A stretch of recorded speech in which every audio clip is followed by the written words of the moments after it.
Back speaking with Howard Mclaughlin this morning from Mosman. Howard, morning. Good morning. Good to speak, Howard. Look, an announcement from us this morning here. A couple of key permits are expected imminently for both Sagebrush and Coyote Wash.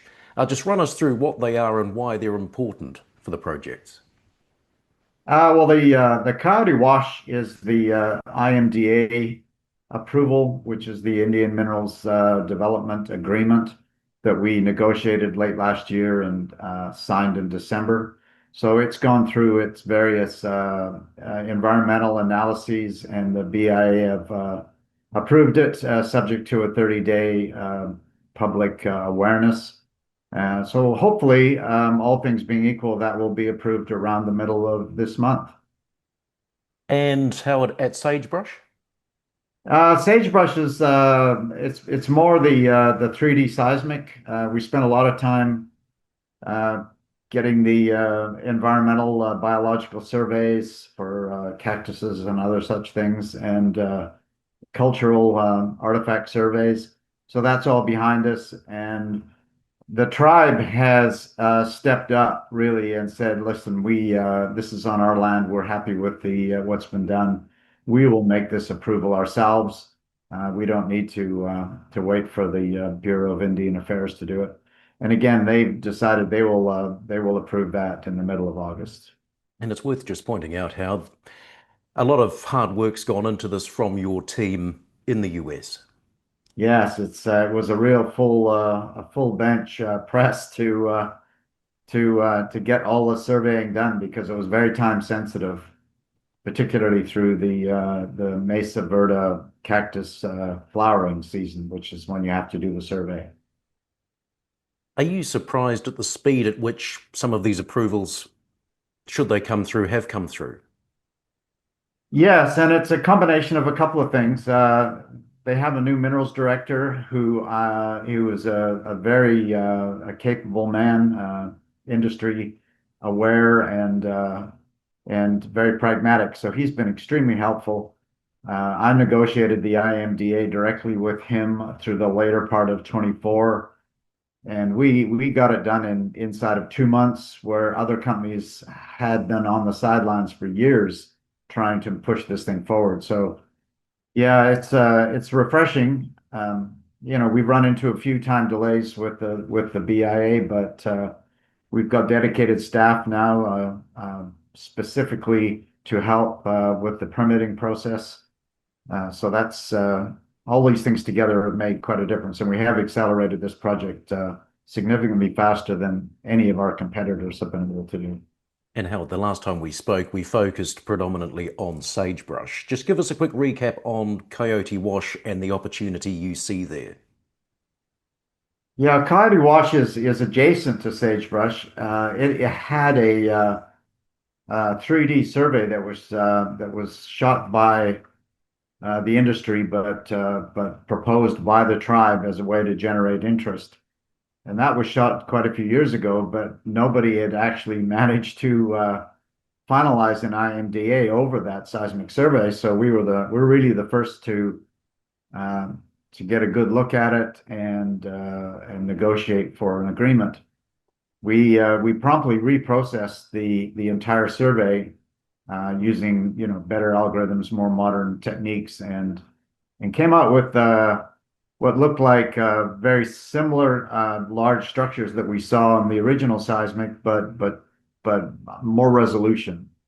So when we went through the IMDA with the tribe, we specifically picked out areas of the 9,000 acre grid, so that we grabbed all of basically we picked the eyes out of it, got the best structures. That worked out to about 4,320 acres. So we didn't have to lease a lot of the land that we didn't think had any potential between these fairly obvious six large basement structures. Is there a resource at Coyote Wash? Uh, just we've done some resource assessments. There's been a couple of wells drilled on Coyote Wash. There's been one that was drilled in the north quite a few years ago by Petrocorp, and it did flow gas to the surface from the Leadville, but it was just non-flammable gas, and they didn't take an analysis at the time. And there was a well in the south, which is being covered by our 3D survey, which I think is very intriguing because it was effectively an Ismay near miss. They got really close to the crest of the structure, but were off the flank of it. They got 40 barrels a day, which is typical if you miss the top of the algal mound. So we think there's an opportunity to go in there and have a dual objective well. Um, so that's one of the reasons we extended the seismic survey from Sagebrush all the way up to this well in the southern part of Coyote Wash. And the size of Coyote Wash, do you reckon this is something Mosman can go at alone or would require a strategic partner? It's these are expensive wells, and we have pretty good confidence on the reservoir and the seal and the structure. But the cost, there's still risk of helium concentration, although we're pretty comfortable given the proximity of sagebrush that we'll get a commercial level of concentration. But yeah, I think a strategic partner would probably be the right way to go, to share some of the risk and maybe get a couple of wells right off the bat instead of a single well. And just back for a moment to Sagebrush, uh, you reckon the 3D seismic, we should be in a position to kick that off late September?